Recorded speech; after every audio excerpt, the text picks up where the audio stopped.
Welcome.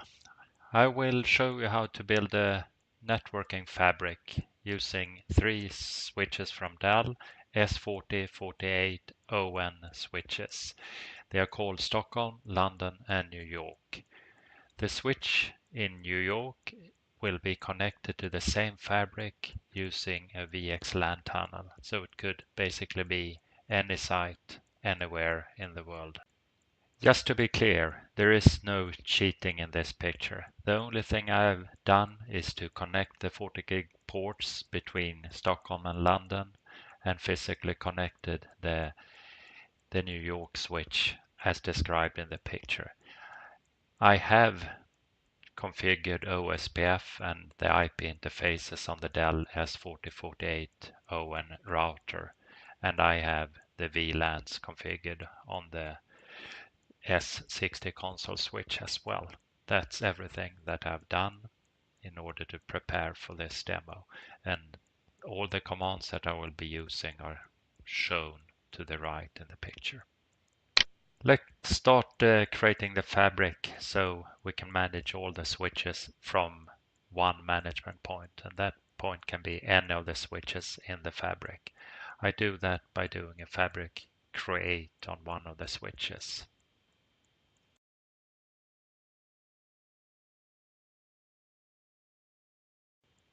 Now I do an LLDP show in order to see how the switches are connected in the fabric and to the outside world if the other switches also have an LLDP enabled.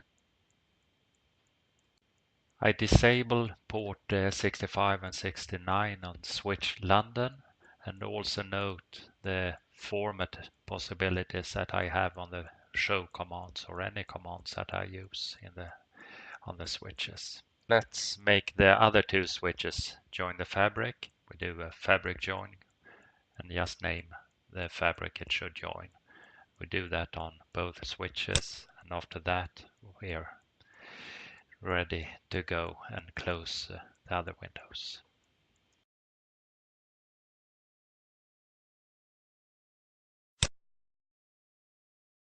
N32 switch, the 3024 switch and the S60 console switch are connected at 1 gig speed, so we have to change the interface speed to 1 gig.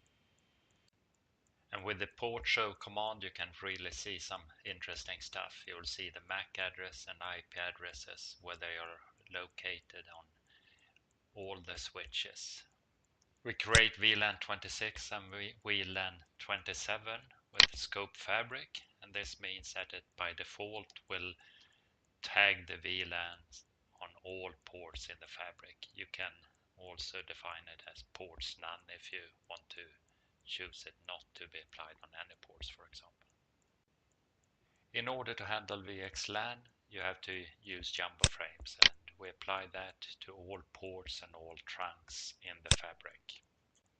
Let's check that the jumbo frames has been enabled, and also look at the neat possibilities to format the output from the commands.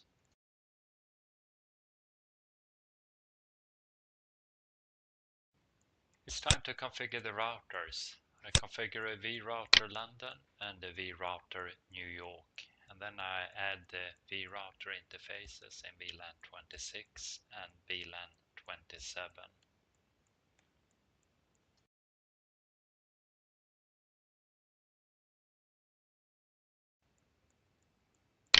You must set the IP MTU, and you have to make sure that it matches the other side. That is the configuration on the external router.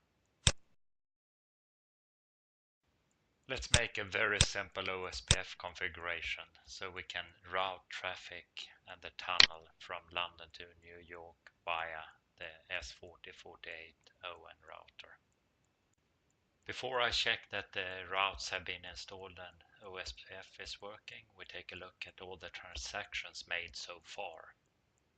As you can see, all the transactions are recorded, and we look now at all the OSPF routes, and we see that we have a route from New York to London and London to New York.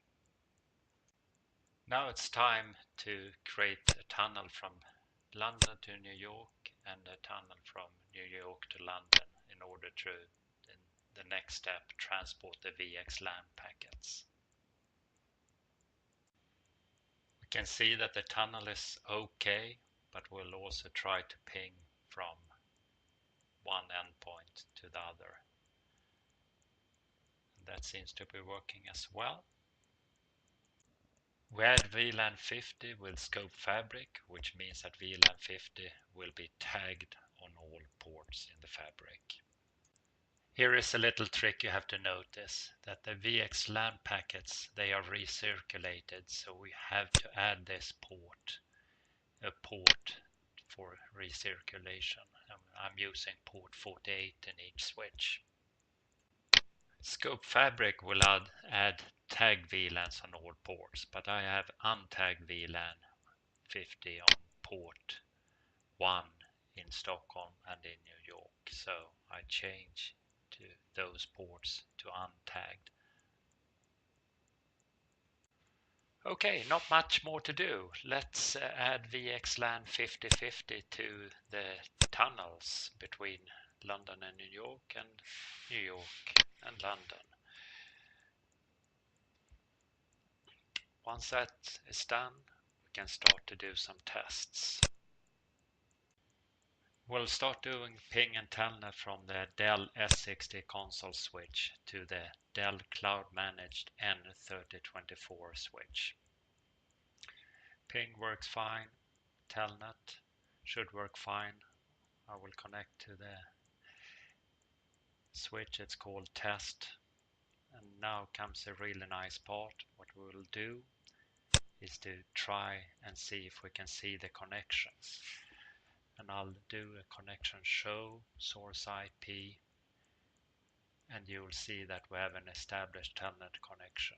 So see that the Cloud Managed N3024 switch has established an HTTPS session to the Amazon cloud where the cloud controller is located.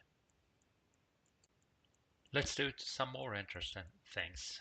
We'll connect to the Dell N3024 switch and we'll do a telnet to port 8120 on a server on the internet, or try to do it. It won't work.